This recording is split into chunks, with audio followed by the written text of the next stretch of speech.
Hello and welcome to Unlikely Heroes, our live stream today. We have some of my best friends, board members, incredible humans who have supported us for years on this live stream today.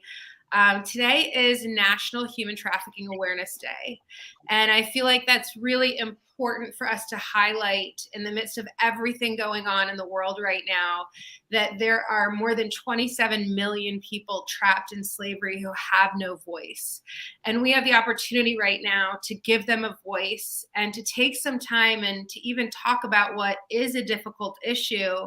But the reality is that it's an issue that is solvable and that we have seen positive change in since we even started Unlikely Heroes and many other organizations who are fighting the good fight since, for us, 2011. So it's our 10-year anniversary this year. One of the things we're doing today is we're going to show you the documentary Voice for the Voiceless. And we went to one of our homes. We have homes all over the world. And we went to one of our homes in Tijuana. And our children wanted to share their voices. The girls who are in our homes, their faces who are under 18, they'll be dark so you can't see their identities. But then our graduates of our home, they wanted to come and bring a voice to their story, and so that we could all see the power in restoration. And I think that's one of the most beautiful things that I've seen working at Unlikely Heroes, is that these kids who have come out of so much abuse, so many of them become powerful survivors, thought leaders, and world changers, who are even more resilient than kids who have had easier lives than any of our kids have dealt with. And so I'm really excited to show you this mini documentary for the Voiceless that we've been working on. And then we will talk about how you can get involved afterwards. And we'll be hearing from all of our good friends. We've got Angela Johnson-Reyes on here. She's comedian, actress, board member, huge just supporter. No, I would not still be going if it wasn't for her love and her care. So she's just an incredible human. We've got Katie and Weston Boucher, Katie Corio, and they're huge supporters of Unlikely Heroes and have joined with us in the fight, and also have just really incredible tips for nutrition and sports medicine to change lives, and have worked to give their voice to people who are transforming their lives. And then we have Chike Okonkwo, one of our good friends, actor, and he's worked with the girls in our USA home and knows them well. And we have Leanne Locken, who's been one of the great voices for us in Dallas at a lot of our events, and has really taken her time to show into Unlikely Heroes. And we have Jessica Oyelowo, producer and actress and Unlikely Heroes board member. She has personally taken the time to bring our girls out to her home, host them for Thanksgiving and dinner on Christmas and spring breaks. And I am very glad to be a part of their family, because they have always made me feel like that I was at home as well as our kids. And she's gone to our Tijuana home as well. So I'm excited to hear from all of you guys, and let's watch For the Voiceless.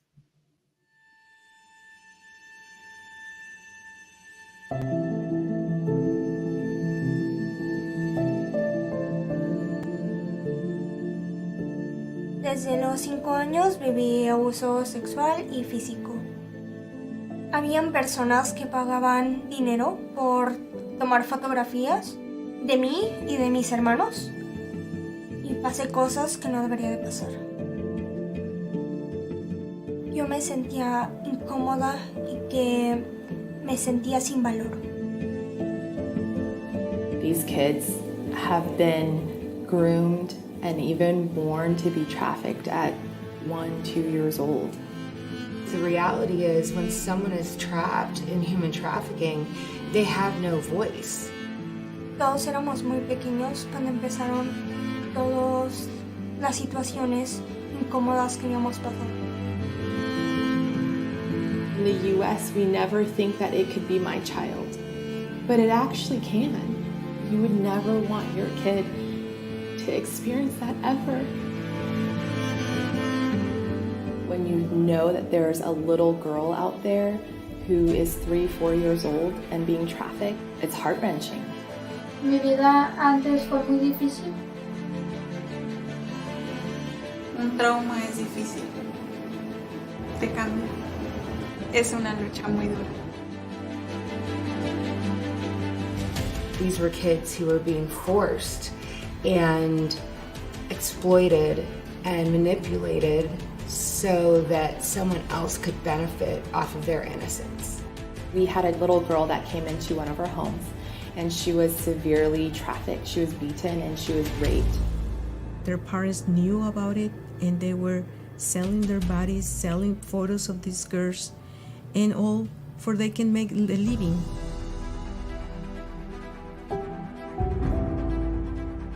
Victims don't say right away what happened. It takes time for them to process and understand. Unlikely Heroes is a human rights organization that works to stop human trafficking worldwide. We help to recover children who were trapped in human trafficking, and then we have homes where they can recover in the Philippines, Thailand, and Mexico. By having restoration homes for kids, they can receive medical care, trauma therapy, and education, that they receive everything that they need to live a restored life. We work with first responders to be able to identify and know what to do when they come across human trafficking. Estando aquí puedo ser yo misma y me siento libre. Mi vida tiene esperanza. Ahora me siento segura. Por la restauración que me dio la casa, hoy tengo un futuro. Lo que viví no me define. Before they come in, they don't know what tomorrow looks like. While they're here and they begin to trust and they begin to heal, you start hearing what they dream about and what they want. Gracias a la Casa del Jardín pude seguir adelante. Pude creer en mí y poder seguir mis estudios, poder llegar a la universidad y terminar mi carrera. En la casa cambió mi manera de pensar, cambió que yo pude aceptar ayuda, pude creer en la gente y me pude sentir amada. Dejé de creer que todos me iban a lastimar y que yo no valía nada. Ahora me siento segura y protegida en esta casa. When I think about the success stories and how much we love to hear those and celebrate those and how much they fuel us to keep going, I also think about the girls that we have yet to get out.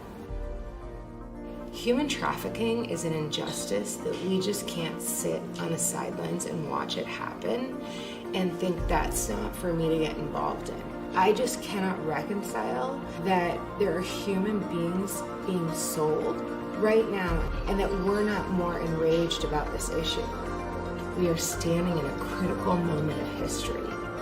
Tenemos que hablar, que no nos gane el miedo y que nos quedemos callados, porque si no sigue ese ciclo de seguir viviendo en maltrato, en abuso y nadie se da cuenta. Y si nadie se da cuenta, nadie nos puede ayudar. We need to do this together. We need you to step forward and to say, I'm going to get involved. I'm going to do something on behalf of a child who has no voice. And it starts with us asking ourselves one simple question. What can I do right now today on behalf of a child who's trapped in human trafficking and has no voice? Mi hermano y mis hermanas nos sentimos agradecidos por haber sido rescatados, pero sabemos que aún falta nuestra pequeña hermana por rescatar. My work here is not done.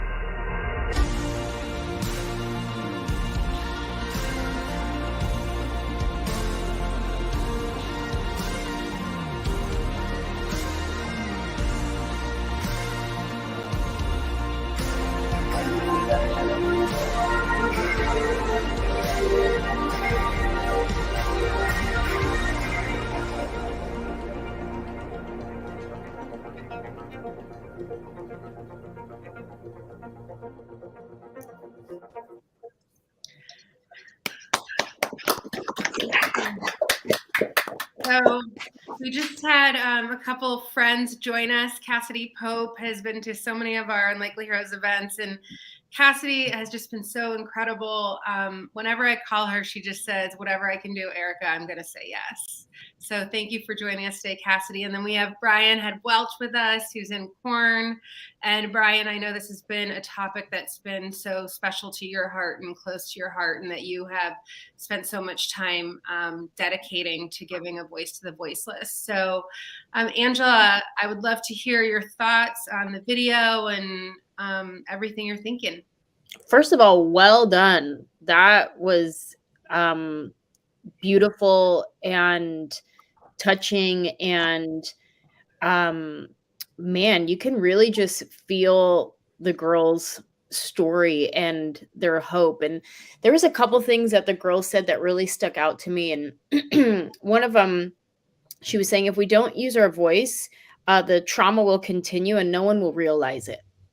And to me, that hit me really hard, because how many times do we go about our life and we don't realize things are happening, even just within our own life, our own house, and somebody walked by, you didn't even realize they walked by because you were in your text message or sending that email that needed to get done. You didn't even realize there went, your kid walking this way, or there went my dog running in the street. I didn't even realize. And when she said the trauma will continue and no one will realize it, it felt so like something that could easily just go by, but it's such a weighty thing.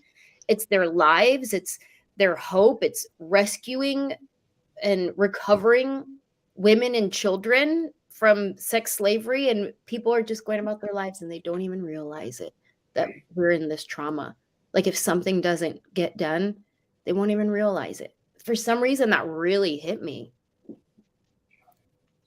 Yeah, Jessica is one of our board members and has worked with our kids. What are you thinking, Jess?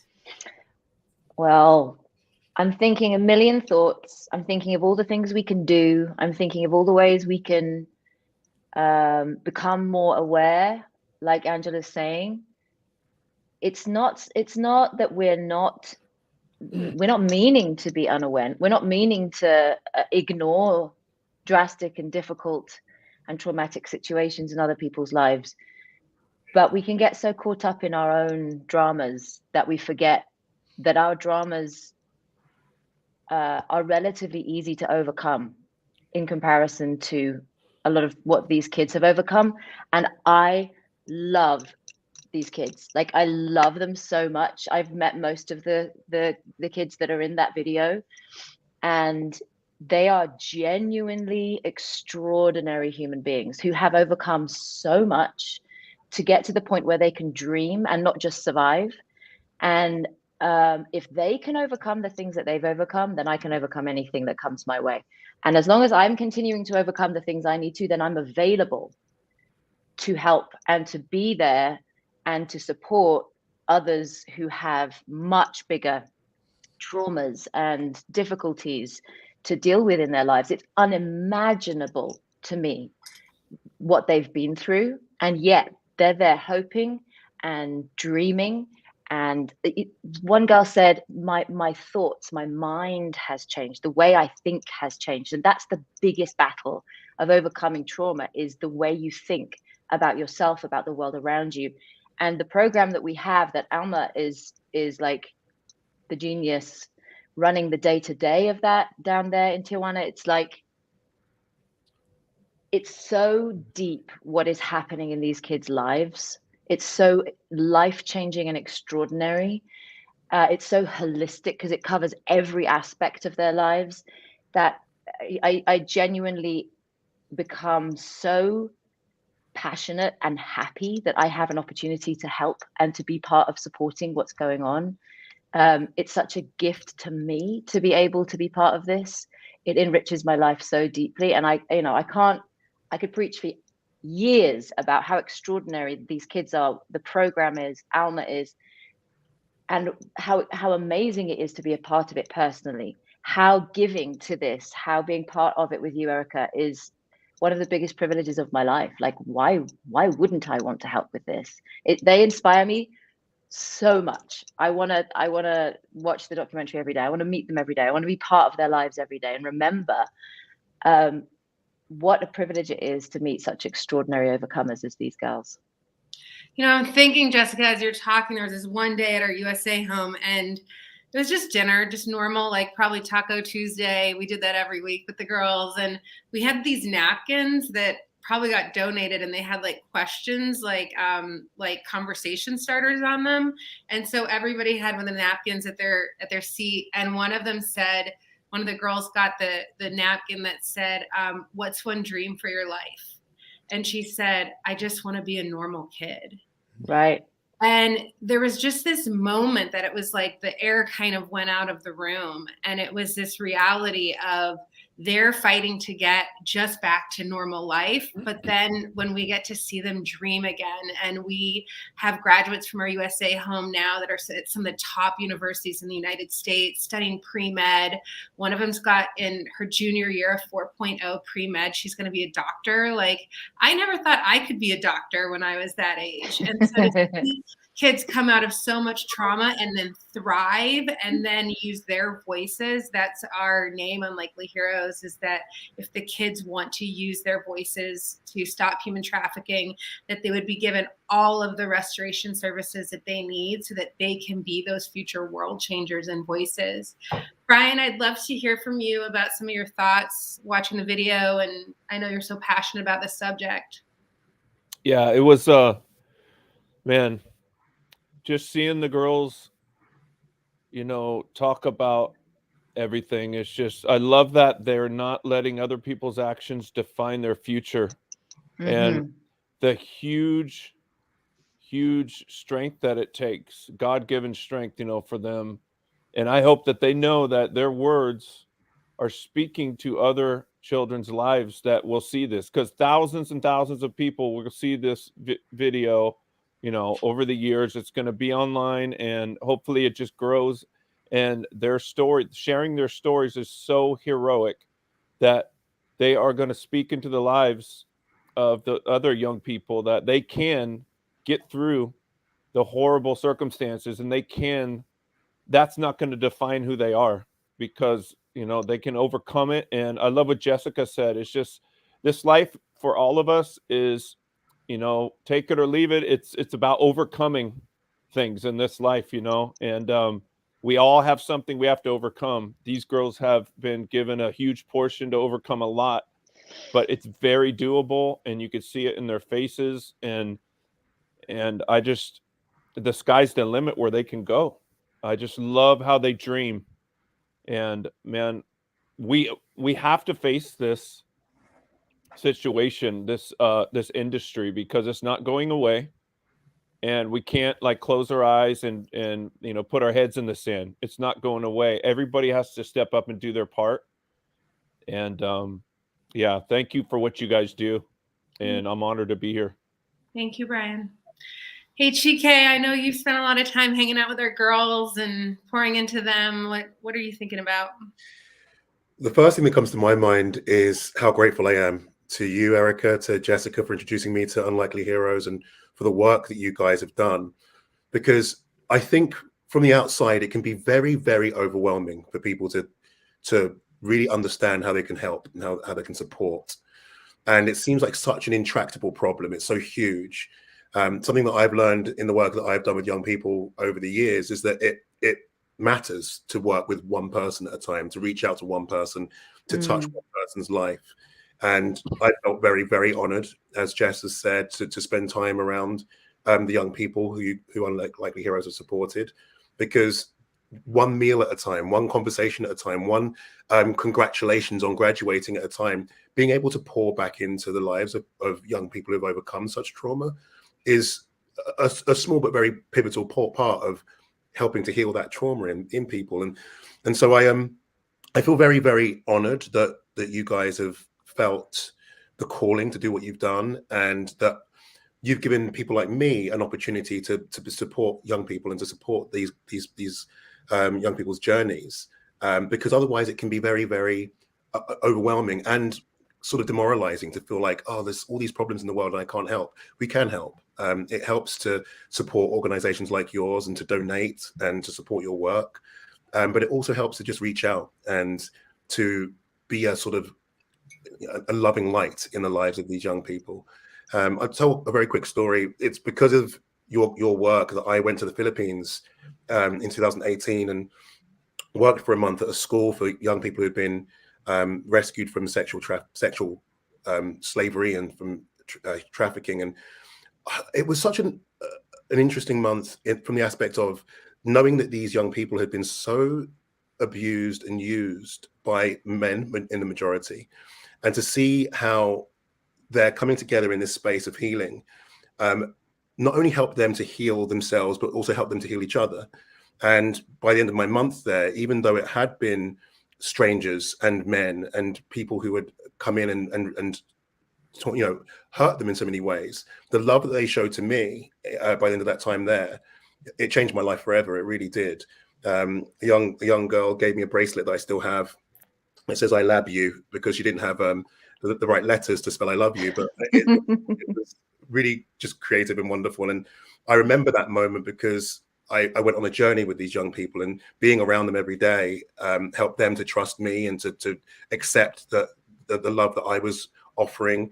And they are the best placed, as Brian said, they're the best placed to speak to others, to really pour into others' lives. And so it's really powerful to see that you guys are really helping one kid at a time to get through these things, because the outreach that they can have on others will be exponential. And I really do feel like will change a lot of lives. Thanks. Can I jump in, Erica, and just mention something? Sorry. Something that really, really helped me with what you're saying, Chike, just to help me to articulate this.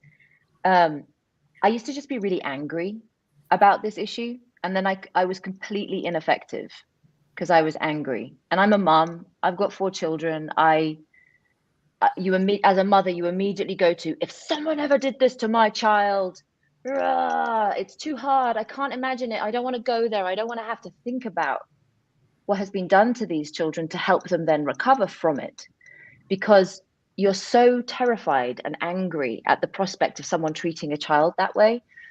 And the only way I could really become effective in this fight and actually stand alongside you, Erica, in a really loving way was to understand that these kids have had terrible things done to them by people who have had terrible things done to them, and gain compassion. And this is a hard leap, I understand, but to have compassion for the people that are using the kids and pimping the kids, trafficking the kids, understanding that nobody chooses to go into that kind of work. Nobody thinks it's a great thing to go into a, I don't want to get too explicit, but to go into a place where this is available, there's something very broken inside anyone that can actually participate in this kind of thing. And as I gained compassion for the people who were involved at the controlling level, at the trafficking level, it made it so much easier to help the kids, because I stopped being angry on their behalf all the time. They have enough anger. They have enough trauma. I don't need to add to it by being so indignant on their behalf. My job is to love them and allow them to express their own anger and their own trauma and their own fears so that they can overcome it without me adding, piling on my own issues of anger for what they've been through. But it's a process one has to go through. I think when you first find out about trafficking and that children are being used in this way, you have to be angry and you have to be indignant and you have to be terrified. But if we stay there, we won't do anything. We'll just be angry and indignant, and we won't be effective in fighting on behalf of these kids until we open ourselves up to realize this is a bigger problem than just we have to help these children or me being angry is helpful.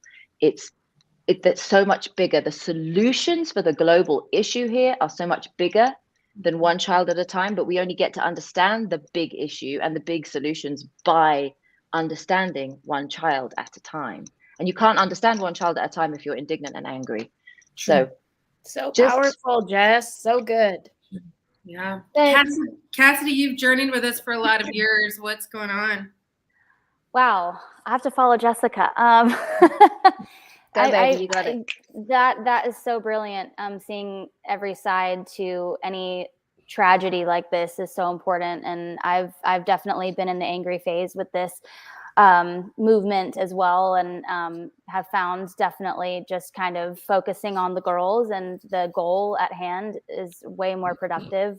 But the thing that really, first of all, thank you for having me here, and thank you for everything you guys do. I mean, this is I think I got involved in 2016, and since then it's just been something really important to me to tell my fans about. And the thing that really struck me in the video was when Erica, you talked about once the girls finally got to a healthy mental space, then all of their dreams started to become apparent. And I'm just thinking, you know, I'm a musician. That's a dream I had since I could remember. I never had a point in my childhood where that was taken from me, that I thought that wasn't a possibility ever, that I couldn't achieve that goal. And thinking about these girls and how that was just not even a part of their psyche because it was such a dark place they were in, and hearing that they could eventually get back to a place, or get to a place in general, of being able to dream again. That was probably my favorite part, because I think, you know, kids should have those dreams. And even if they dream about being a dinosaur, I don't care, like just having a dream. And that's you know, that gives us something to work towards, and a purpose. So I just love that. I loved that aspect, and I think that's really important. And for anybody that's hesitant to watch this, or you know, like you said, Jessica, people with kids who are like, I can't even imagine, I can't watch it, which I have heard in the past. I think just going back to that for me really resonated. So if anyone has difficulty watching or learning about this, just looking at your kids and seeing them being imaginative, and seeing them drawing, and seeing them dream about whatever they want to be when they grow up, and imagining them not having that should give you reason enough to get involved. So that really struck me. You know, Cassie, that is my favorite part, is seeing our children dream again and seeing their lives fully redeemed. And I remember I was at one of our homes in the Philippines, and one of the girls graduated with her degree in computer programming. So she graduated high school through our home, and then she went on for computer programming. And I was like, I was there right after her graduation, and I said, what are you going to do now that you have your degree in computer programming? And she said, I'm going to get a job, and then I'm going to put my brother and sister through school so that they aren't trafficked. And that was that moment for me, that I'm like, these kids, like one by one, yes, we're recovering them and we're pouring into them, but then they're going to change their families, and they're going to change future destinies of other people, and their voices are going to be the voices that stop human trafficking. And I feel like as we focus on that, and you think about the one life that gets transformed, that then touches so many more, it all of a sudden becomes this issue that doesn't feel so overwhelming, but something that's like, hey, I can do something. I can help the one, and that one's going to help another one, and that one's going to help another one. So Leanne, thank you so much for being such a voice for Unlikely Heroes. I know you've joined us so many times. Please share everything. Yeah, no, thank you for having me here. I think, for me, I think what resonates the most in that video is it's the recovery and the reassurance that these girls feel. Part of the reason that I've never had children was that I was a survivor of childhood sexual abuse. I didn't want to watch my child ever go through what I'd gone through. So for me, watching their recovery and how they're allowing themselves to believe in their futures is just so powerful to me. It is just so powerful to me that you're giving them back what has been taken from them. And that's, you cannot put a value on that. It's priceless. So for what you do and for what all of you do, it's priceless. So, you know, I'll always be here. I'll always support Unlikely Heroes. Thanks, Leanne. Thank you. Katie and Weston, I'd love to hear your thoughts. Yes. First of all, what an amazing video. Like, you just did an amazing job. And I feel that it conveyed the severity of the issue, but it was also very uplifting in a way that made it feel accessible to people who are so far away from it, to me. And a big moment in the video for me, sorry, I just kind of jumped right in. Oh, you're good. Go. Was when I heard one of the girls say that she feels safe and protected in the home. That to me was like, wow, it made me realize how much I took and continue to take for granted without ever having to deal with what they did. They don't even have their bases covered. You know, like everyday simple living for most of us is not ever promised for them. And that's the fact that she said, I feel safe and protected. I was like, oh, like it was such a heart wrencher for me. And I just want to say kudos to those kids in the video for having the courage to be on camera and share something so traumatic and so personal, and like that's so hard to do. And so that just is a testament to their character and what amazing people they are and will be. I think that this issue to the everyday person seems just too big to touch, but I think that Erica, you and Unlikely Heroes and what you do provides a way for the everyday person to make a difference. And it makes it more accessible and more digestible and more available for us to get involved. So I just want to say thank you for that. And thank you so much for including Weston and I. This is honestly the most important thing we have going in our busy lives. And even like for this meeting, we were like, we have to figure out how to make this work. We're going to do this. This is the most important thing. So just thank you for letting us be a part of it. Yeah, I would echo the same thing. And the film was just done so well. It's so concise, but it conveys so much in such a short time. But their bravery was unbelievable. And even the way they almost casually spoke about the trauma they went through and said when the uncomfortable things began. And I was thinking about how before we went live, we talked about how it's uncomfortable to talk about this subject. And it was just like, that just went out the window for me. Like, I'm so ready to get uncomfortable if that's what it is for me. And I'm excited after watching that to think that this film being nice and short and sweet and just so powerful, I really think it'll do well and it'll be accessible to people. And I can't wait to share more of their stories with others, because I just think that you're the vehicle for this very, very dark subject, but you're bringing light to it in the best way possible. Thanks. We got 3 children who had all been trafficked. They're all in our homes now of one family, 2 girls and a boy. We had to work for 6 months to get she was 4 at the time, to get the 4-year-old out by putting the story of the older siblings together of the hotels they'd been trafficked at in the different places, and working with the police to get, we call her Ellie, but she has a different name, but we call her Ellie, and to get her out at 4. And to see that moment of reunion when the siblings were able to come together after everything they've been through. But then you heard one of the girls' voices on the video say, and we're still waiting to see our sister get out. And I know that's so hard for so many of our kids, is like, here they're getting education and they're getting trauma therapy and they're getting rehabilitation. They're learning to dream, and they know that their sister or brother is still being trafficked. And I remember landing in a country, and it was like a Tuesday morning at like 11 a.m. And there were just children everywhere who were in begging rings, and many had been maimed. And many of those children were being recruited into brothels.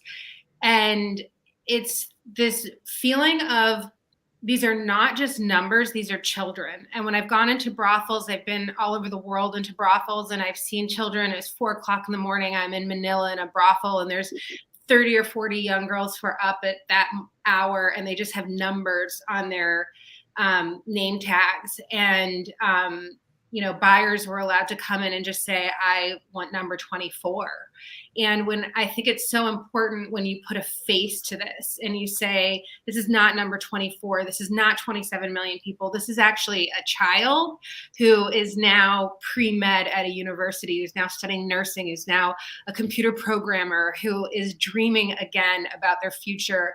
And it's my favorite thing to do when we go to our homes is to say, what do you want to be when you grow up? And we do it differently in each one of our homes, but in our Thailand home, we have this big map up of the world on one of the walls. And there's all these different countries, and we have every child pick a country of one of the countries they want to visit when they're older. And we have them study the country and learn some of the food and some of the words and start to dream about getting out of even just their own reality. And I feel like that's so important. It's love that changes people. It's us taking the time, even in our own lives, to believe in the people around us and say, you can do this, you can change your circumstances, you can keep going.